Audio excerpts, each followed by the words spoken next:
Hi guys, welcome to Cric Chat with Venkatesh. కొన్నిసార్లు మనకి మన ఇంట్లో కూరల కంటే పొరుగింటి కూరలు నచ్చుతాయి. అందుకే మనకి పొరుగింటి పుల్లకూర రుచి అని ఒక సామెత ఉంది. ఆర్సీబీ పరిస్థితి కూడా అలాగే ఉంది. హోమ్లో ఆడిన 2 మ్యాచ్లు ఓడిపోయారు బెంగళూరు చిన్నస్వామి స్టేడియం. కానీ బయట 4 మ్యాచ్లు గెలిచారు, including today's match against Rajasthan Royals at Jaipur. So వాళ్ళకి రికార్డు ఏమాత్రం బాగలేని ముంబైలో, చెన్నైలో కూడా గెలిచారు. బయట బ్రహ్మాండంగా ఆడుతున్నారు, ఇంట్లో ఓడిపోతున్నారు. అది వాళ్ళ record. But they will have no complaint. ఎందుకంటే 4 విజయాలు ఉన్నాయి అవుట్ ఆఫ్ 6 మ్యాచెస్. వాళ్ళకి ఇప్పుడు పాయింట్స్ టేబుల్లో 3rd ప్లేస్లో ఉన్నారు. They are sitting pretty. Net run rate కూడా బాగుంది. ముఖ్యంగా ఏంటంటే ఇది పొరిగింటి పుల్లకూరే. హోమ్లో మంచి బ్యాటింగ్ ఫ్రెండ్లీ కండిషన్స్ ఉంటే అక్కడ రన్స్ చేయలేకపోతున్నారు.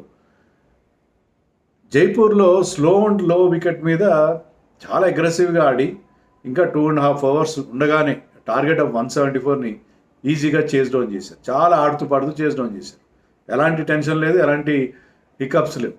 So that is really surprising. నిజంగా పుల్లకూరని వస్తుంది వాళ్ళకి హోమ్లో ఉన్న కండిషన్స్ కంటే. But what ever, it's a very very pleasing display for RCB fans. Bowlers బ్రహ్మాండంగా టైట్ బౌలింగ్, డిసిప్లిన్డ్ బౌలింగ్ చేశారు and tough wicket. And batsmen వాళ్ళ రోల్ పర్ఫెక్ట్గా, ఫిల్ సాల్ట్కి ఇచ్చిన రోల్ ఏంటంటే టు బీ ది అగ్రెసర్. అతను అలాంటి అగ్రెసివ్ రోల్ ప్లే చేశాడు. కోహ్లీ కూల్గా, చేజ్ మాస్టర్ కదా అతను, కోహ్లీ ఎలాంటి రిస్క్ తీసుకోకుండా ఒక ఎండ్లో చాలా చాలా జాగ్రత్తగా ఆ చేజ్ని మాస్టర్ చేశాడు. And Devdutt Padikkal had a very poor match హోమ్లో. అతను actually is also Bengaluru boy, కానీ హోమ్లో ఈ looked out of sorts last మ్యాచ్లో. కానీ ఇక్కడ అతను కూడా ఒక మంచి ఇన్నింగ్స్, ఒక 40 నాట్అవుట్ చేశాడు. సో జస్ట్ 9 వికెట్స్ చేతిలో ఉండగా, ఇంకా 2.5 ఓవర్స్ మిగిలి ఉండగా RCB ramped home. So it was very very satisfying victory for RCB and extremely disappointing for Rajasthan Royals. Okay, RCB toss గెలిచి ముందుగా వాళ్ళకి బ్యాటింగ్ చేసే అవకాశం ఇచ్చింది. Slow and low wicket, ball పెద్దగా బౌన్స్ అవ్వట్లేదు, బ్యాటింగ్ అంత అనుకూలంగా లేదు. కానీ మరీ ఓవర్ డిఫెన్సివ్గా ఆడారని అనిపించింది. ఎక్సెప్ట్ జైస్వాల్ తప్పిస్తే సంజు శాంసన్ అయితే పవర్ ప్లేలో అసలు అతని బ్యాట్ నడవనే లేదు. ఏంటో మన మొత్తం మీద అతని రిధంలో లేడే ఏంటో, మొత్తం మీద 19 బాల్స్ ఆడి 15 రన్స్ చేశాడు. అంటే నాట్ ఈవెన్ 80 అతని స్ట్రైక్ రేట్. దానివల్ల ఏంటంటే పవర్ ప్లేలో వికెట్స్ పోలేదు, కానీ వాళ్ళకి ఓన్లీ 45 రన్స్ వచ్చినాయి. సో సంజుని అవుట్ చేశాడు Krunal Pandya, who is once again very very impressive with his quota 4 overs. తర్వాత కూడా వాళ్ళకి యాక్సలరేషన్ రాలేదు. అదే రియాన్ పరాగ్ని నెంబర్ 3లో పంపించారు. అంటే లెఫ్ట్ రైట్ కాంబినేషన్ అంటే మొత్తం రియాన్ పరాగ్, నితీష్ రాణాని కాకుండా రియాన్ పరాగ్ని పంపించారు. అతను కూడా క్విక్గా రన్స్ 30 రన్స్ చేశాడు 136 స్ట్రైక్ రేట్తో. But he was also not very fluent. And RCB bowlers అందరు కూడా స్టార్టింగ్లో భువి అండ్ హెజల్వుడ్ కావచ్చు, ఎస్డయాల్ కావచ్చు. ఎస్డయాల్ దగ్గర వేరియేషన్స్ ఉన్నాయి కదా, ఆ వేరియేషన్స్తో ఒక స్లోయర్ వన్తో we got rid of Riyan Parag. Actually 2 క్యాచ్లు డ్రాప్ అయినాయి. Of all the people Virat Kohli catch drop చేశాడు, ఎస్డయాల్ ఒక క్యాచ్ డ్రాప్ చేశాడు. క్యాచ్లు 2 టీమ్స్ డ్రాప్ చేసాయి. బట్ అది ఆర్సీబీ పెద్ద కాస్ట్లీగా పరిణమించలేదు. సో వికెట్లు పడుతూనే ఉన్నాయి రెగ్యులర్ ఇంటర్వెల్స్లో. సర్ప్రైజింగ్లీ నితీష్ రాణాని పంపలేదు నెంబర్ 4లో. మరి అప్పటికే 15 ఓవర్లు అవుతున్నాయి. ఫినిషర్ అయిన హెట్మైర్ని పంపలేదు. హెట్మైర్కి ఎందుకు ప్రతిసారి లేట్ చేస్తాం. And they cent in Dhruv Jurel చాలా స్లోగా ఆడాడు. లాస్ట్ 2-3 ఓవర్లో చాలా మంచి షాట్స్ కొట్టి స్కోరింగ్ రేట్ జోరు పెంచాడు. కానీ initially was very slow, was taking only singles. So ఆ ఇంటెంట్ కనబడలేదు. వికెట్లు చేతిలో ఉన్నాయి, కానీ ఆ రిస్క్ తీసుకున్నప్పుడు వికెట్లు పడ్డాయి. సో యశస్వి జైస్వాల్ 75 చేశాడు 47 బాల్స్లో, 159 స్ట్రైక్ రేట్. కానీ అంత ఫ్లూయెంట్గా అనిపించలేదు ఈ సీజన్లో. ఎందుకు అతను అంత, he's not his usual self. Beginnings కొంచెం ఛాన్స్ తీసుకుని ఆడాడు, కానీ అతను తన యూజువల్ సెల్ఫ్ అయితే కాదు. 75 అయితే ఈజ్ ఎ గుడ్ స్కోర్. అలాగే వీళ్ళు వికెట్స్ చేతిలో ఉన్నాయి, బట్ 173 మాత్రమే బోర్డు మీద పెట్టగలిగారు. అది slow and low wicket. 4 wickets మాత్రం కోల్పోయారు. So that was not enough ఏమో అనిపించింది.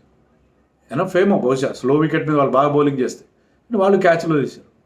విరాట్ కోహ్లీ క్యాచ్ని రియాన్ పరాగ్ వదిలేశాడు. And Sandeep Sharma Salt catch వదిలేశాడు. Difficult one of his own bowling. But ఇలాంటి ఈ లెవెల్లో ఆ క్యాచ్లు తీసుకోవాలి. సో అండ్ బౌలింగ్ కూడా జోఫ్రా ఆర్చర్కి పిచ్ అంత సూట్ కాలేదు. అది రైట్ ఏరియాస్లో కూడా బౌలింగ్ వేయలేదు అతను. జోఫ్రా ఆర్చర్ బహుశా మంచి పేసీ వికెట్ మీద బాగా ఎఫెక్టివ్గా ఉంటాడేమో. So Jofra Archer and Phil Salt బ్రహ్మాండంగా తన యూజువల్ అసాల్ట్ లాంచ్ చేశాడు. లాస్ట్ మ్యాచ్లో రన్అట్ వల్ల అతను అవుట్ అయ్యాడు, కానీ అక్కడైతే అక్కడ మిస్ అయ్యాడు. ఈవెన్ అన్న స్లో వికెట్, ఇలాంటి వికెట్ మీద అతను 6 6లు 5 4లు కొట్టాడంటే, 11 బౌండరీస్ కొట్టాడంటే ఆషామాషి విషయం కాదు. And strike rate is 197. So ఈ మ్యాచ్లో ఆడిన మిగతా బ్యాటర్స్ అందరూ ఒక వికెట్ మీద ఆడారు, ఫిల్ సాల్ట్ ఒక వికెట్ మీద ఆడినట్టుగా అనిపించింది. Because he went hell for leather. So అతనుకున్న అగ్రెసివ్ ఇంటెంట్ అది క్లియర్గా కనిపించింది. సో 197 స్ట్రైక్ రేట్తో he scored his 65 runs. And Virat Kohli చాలా చాలా కూల్గా ఆడాడు. బట్ నేను చెప్పినట్టు విరాట్ కోహ్లీ కూడా ఎర్లీ ఇన్ ది ఇన్నింగ్స్ ఒక రిప్రీవ్ లభించింది, దాన్ని ఫుల్గా ఎన్కాష్ చేసుకుంటాడు. Virat Kohli remained not out on 62, 137 strike rate, 45 balls ఉన్న చేశాడు. కానీ విరాట్ కోహ్లీ అదే కదా, ఇప్పుడు ఏంటంటే Virat Kohli wanted to be there till the end. So ఎలాంటి హికప్స్ లేకుండా అది అతనికి ఇచ్చిన రోల్, అతను అనుకున్న రోల్. సో అతను చివరి దాకా నిలబడి అది కంప్లీట్ చేయాలి అని చెప్పి అతను అనుకున్నాడు, అలాగే కంప్లీట్ చేశాడు కూడా. So very good chase. Devdutt Padikkal 142 strike రేట్తో 40 నాట్అవుట్ చేశాడు నెంబర్ 3లో వచ్చి. సో చాలా ఈజీగా ఆడుతూ పాడుతూ ఈ చేజ్ని కంప్లీట్ చేసింది రాయల్ ఛాలెంజర్స్ బెంగళూరు. వీళ్ళ బౌలర్స్ ఎవ్వరు కూడా, సందీప్ శర్మకి ఇది యూజువల్గా సూట్ అయ్యే వికెట్, కానీ అది క్యాచ్లు డ్రాప్ అయినాయని కాకుండా అతను కూడా అంత ఎఫెక్టివ్గా అనిపించలేదు. తుషార్ దేశపాండే, ఈవెన్ శ్రీలంక స్పిన్నర్స్ ఇలాంటి స్లో వికెట్, ఎందుకంటే శ్రీలంకలో ఇలాంటి స్లో వికెట్స్ ఉంటాయి. అసరంగా కానీ తీక్షణ కానీ వాళ్ళు ఇంపాక్ట్ క్రియేట్ చేస్తారు అనుకుంటే దే వెంట్ ఫర్ రన్స్. ఇద్దరికిద్దరు కూడా రన్స్ ఇచ్చేశారు. అంటే యాక్యురసీ లేకపోవడం అనేది కనిపించింది. So Rajasthan Royals has having serious problem కనిపిస్తుంది ఆ టీంలో. బ్యాటింగ్ ఆర్డర్లు మార్చడం ఏంటి, వాళ్ళ టీం సెలెక్షన్ ఏంటి, ఎందుకో టీం ప్రాపర్గా సెట్ కాలేదు ఈ సీజన్లో. మాత్రం ప్రాపర్గా సెట్ కాలేదు. దాంతో వాళ్ళకి సెట్ బ్యాక్ ఫస్ట్ మ్యాచ్ ఆడుతున్నారు హోమ్లో, వాళ్ళ ప్రాపర్ హోమ్ అట్ జైపూర్లో ఫస్ట్ మ్యాచ్ ఆడుతున్నారు. ఇక్కడ యాక్చువల్గా బ్యాటింగ్ విషయానికి వస్తే సంజు శాంసన్ చాలా మంచి రికార్డు ఉంది, కానీ ఎందుకనో అతను ఈ మ్యాచ్లో చాలా చాలా అవుట్ ఆఫ్ సార్ట్స్గా కనిపించాడు. ఓవరాల్గా చాలా చాలా disappointing match for Rajasthan Royals. RCB fans మాత్రం చాలా హ్యాపీగా ఉంటారు, ఎందుకంటే ఆర్సీబీ 4 మ్యాచ్లు గెలిచి నెంబర్ 3లో ఉండడం. ఈ సీజన్లో వాళ్ళ టీం బాగా సెట్ అయింది. బౌలింగ్ విషయంలో వాళ్ళ 5 బౌలర్స్ బాగున్నారు. అవసరమైతే లియామ్ లివింగ్స్టన్ కొన్ని ఓవర్లు వేస్తాడు. సో వాళ్ళకి 5 బౌలర్స్ బాగా బౌలింగ్ చేస్తున్నారు.